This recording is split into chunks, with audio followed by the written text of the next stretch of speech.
I know I'm a little bit late to the party, but I have never ever listened to Gojira before. It's one of those names that's been floating around for years and years and years. They always kind of like turn up on posters for festivals that are usually like a little bit too heavy for my taste, like Bloodstock and that kind of thing. I was aware that they performed in the Olympics, obviously being French, but even then I actually managed to avoid seeing that particular part of the opening ceremony. I don't know why. I caught Lady Gaga's live song, and I managed to miss this. But I just noticed on my stream, on my feed, that Gojira have released a official music video for the track that they released or that they performed at the Paris Olympics. So I thought this might be a fun time to jump in and see what all the fuss is about. I am aware that this is not an original Gojira song. It's like an old French revolutionary song. They had a composer come and join them as an opera singer. So, you know, I understand this is not possibly like the best indication of what Gojira are, like as a completed like thing.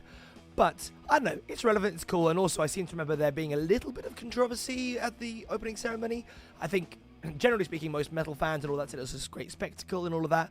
But I do think, like, pretty much every metal band, especially, like, really heavy ones like this, when they have, like, a properly mainstream public moment, a big blowing up, you always get that side of the sort of mainstream who don't like stuff that can be construed as satanic imagery or some of the darker lyrics, that kind of thing. So I do think they end up coming under fire a little bit for that. But yeah, anyway, let's jump in and have a listen to... Oh, God, now I have to try and pronounce it in French. Mea Culpa. Let's have a look. Ça ira, ça ira, ça ira. Les aristocrates à la lanterne. Ça ira, ça ira, ça ira. Les aristocrates, on les pendra. Okay, I was not expecting the zoom out. That was an amazing moment. Whoever creatively designed that, because I'm assuming this is actually just a professional recording, if not the recording of the one at the opening ceremony. Looks like it. So that was the fact that that was done live, even better.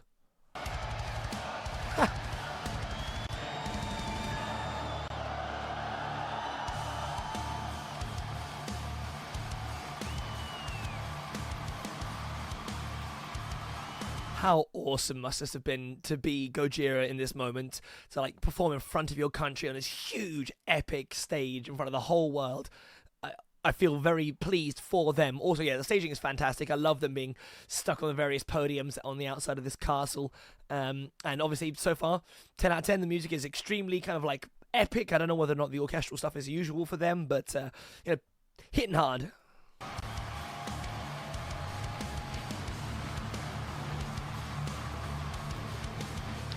Lots of pyro.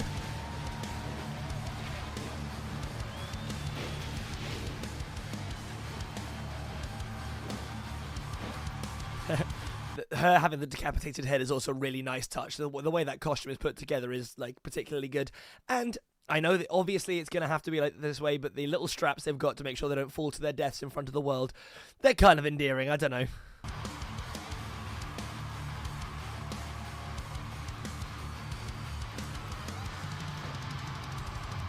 I feel a lot of Metallica influence here.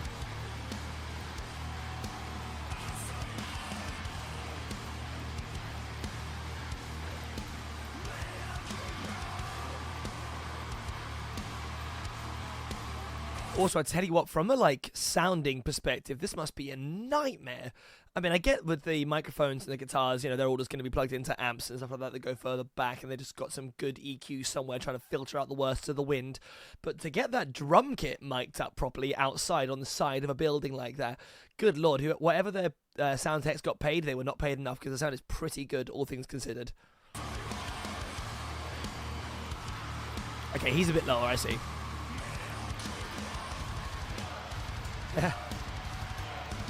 I love how that guy has to stand there on the side of a different building holding his arm up with the Olympic torch for like just as long as this song takes.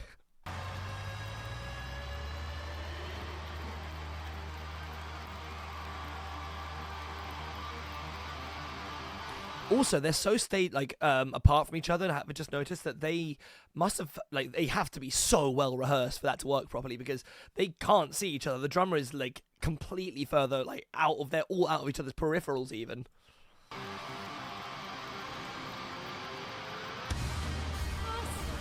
Aha, the opera lady.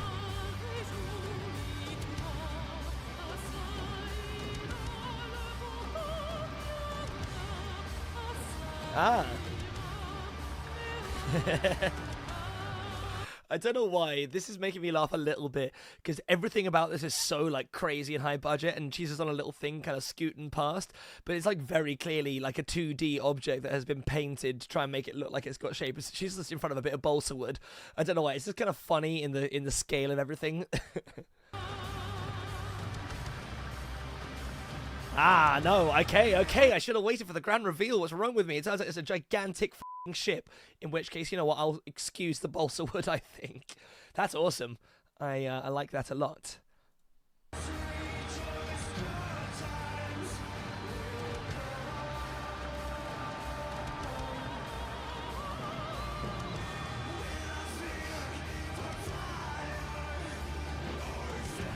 There's a bell chiming in the background there. That was fantastic. Also, I'm not gonna lie, with the combination of the female vocalist in there, it's giving me some, like, sort of slightly heavier versions of Nightwish vibes, like kind of Nightwish with more Metallica in there.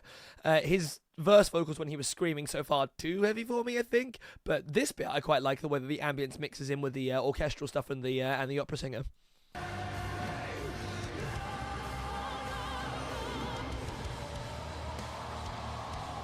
Yeah.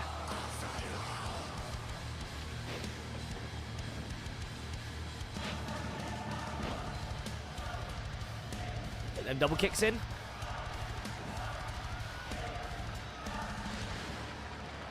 God damn.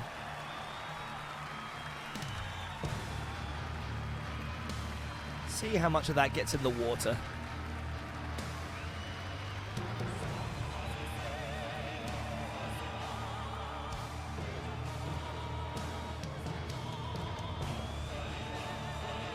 God, this outro is also extremely dramatic. I really like the choral backing in this too.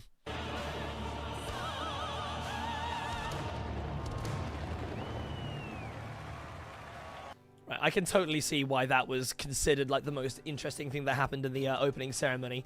I mean, the fact that that was also definitely live is so impressive. The pyro, the staging, again, like just trying to get. There's so many moving parts in that because there was the orchestral stuff, which, as far as I'm aware, was live as well, and then you got the chorus. I don't know why I said that so weird. And then you got the chorus. It's all like there's so much stacked up on there just from a technical standpoint. The song was pretty great. I love how orchestral and dramatic it was. I know that it was a sort of like a retelling, a rewriting of an old French song, but it adapted absolutely perfectly. That went so hard. I can't imagine that there's like loads remaining of the original apart from maybe the vocals, but I don't know, it doesn't matter. It was suitable. I really like that they kind of tied it into their own culture as well.